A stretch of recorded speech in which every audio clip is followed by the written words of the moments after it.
La literatura prehispánica, que posiblemente no conoció la escritura fonética en sus motivaciones internas del sentimiento mítico-religioso, de la concepción económico-visual, de la vocación por la tierra y el sentido espontáneo del arte del hombre que pobló el antiguo Perú, cuya síntesis maravillosa fue el imperio de los incas.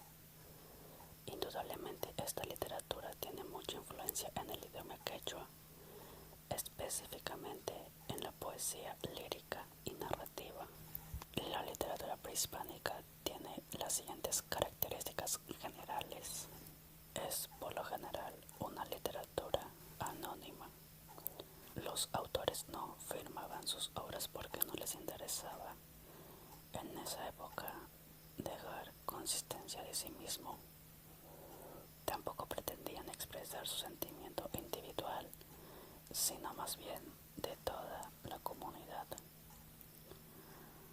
Por lo tanto, las manifestaciones literarias se expresan en los bailes, fiestas, celebraciones y otras actuaciones colectivas. Es una literatura agrarista, ligada estrechamente al tema de la tierra y el trabajo agrícola. Esto porque la economía precolombina basaba el trabajo del campo.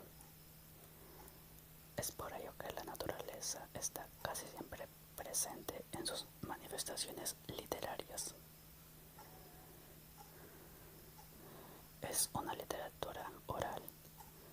Se transmite de padre a hijo oralmente, de generación en generación, y así se conserva en la memoria de los pueblos. Aún hoy es posible encontrar leyendas y piezas de la literatura prehispánica en boca de algunos pobladores en las regiones donde se habla un castellano muy pobre. Dentro de esta literatura están las manifestaciones literarias impuestas o dirigidas por la corte del Inca con el propósito de inmortalizar los acontecimientos más importantes, como la formación y el origen del imperio o las hazañas de los soberanos. Estas manifestaciones tenían por lo tanto una finalidad educativa.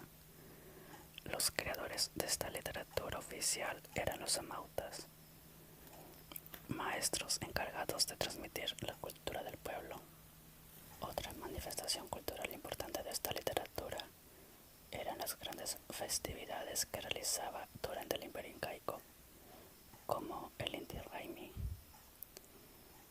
que se dedicaba principalmente al dios Sol. Además, se rendía devoción al Inca. A esta literatura pertenecen las canciones y los poemas que expresan los sentimientos de las comunidades.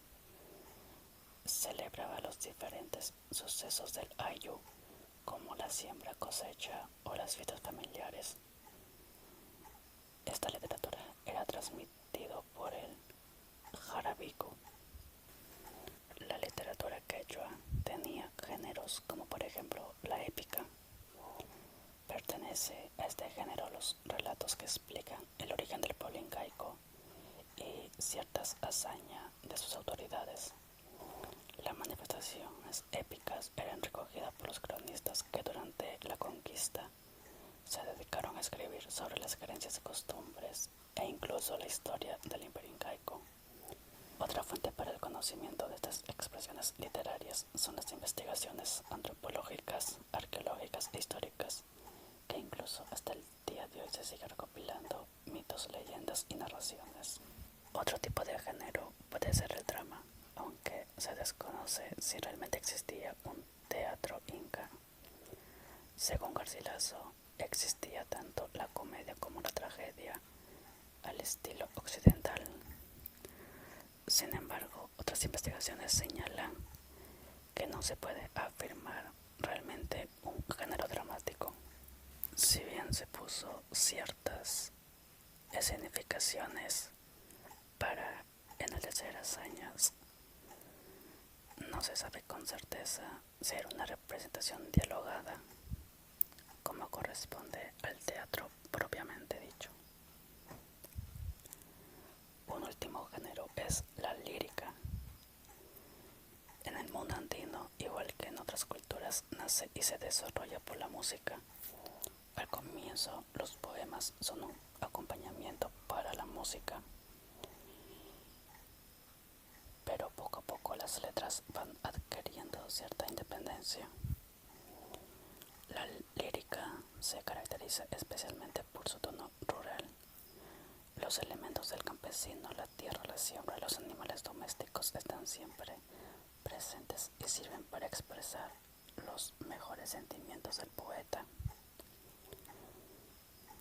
El Aini eran las composiciones e himnos dedicados a los dioses, a los incas, a la tierra, cuando estos daban frutos.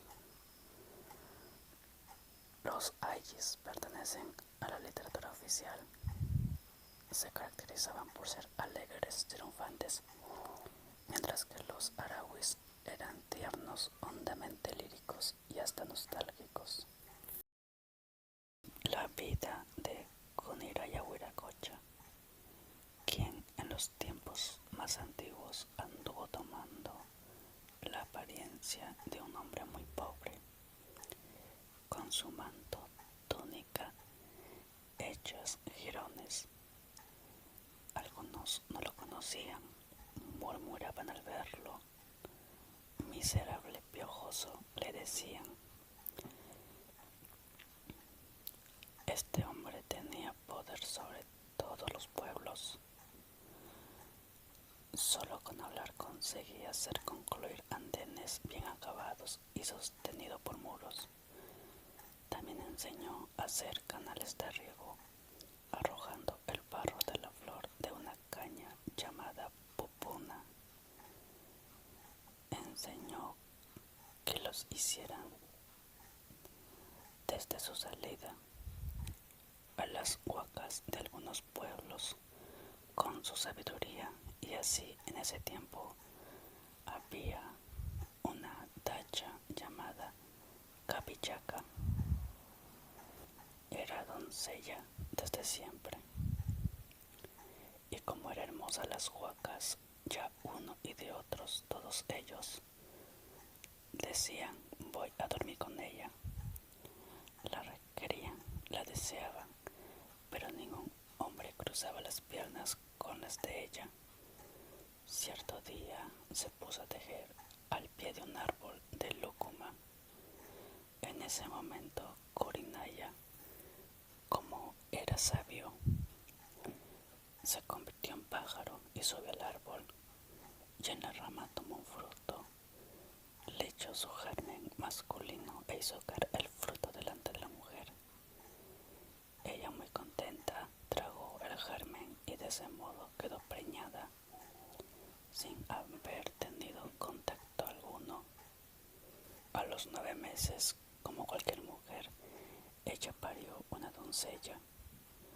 Durante un año la crió, dándole el pecho a la niña. ¿Hija de quién será?, se preguntaban. Y cuando la niña cumplió el año justo, ya gateaba de 4 pies. La madre hizo llamar a las huacas de todas partes. Querían que reconocieran a su hija. Las huacas, al oír la noticia, se vistieron con los mejores trajes. A mí ha de quererme, a mí ha de quererme, decían. Acudieron al llamado de Capichaca. La reunión se hizo en Achicocha, donde la mujer vivía.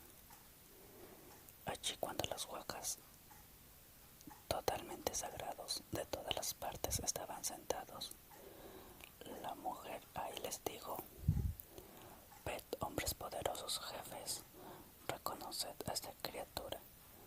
¿Cuál de todos vosotros me fecundó con su germen?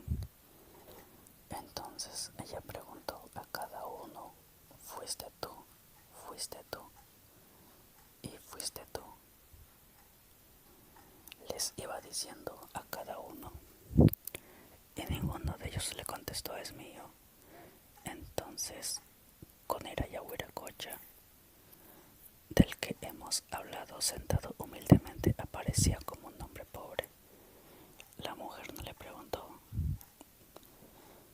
pues un miserable no podía ser padre de su hija, diciendo asqueada de ese hombre que era un simple harapiento.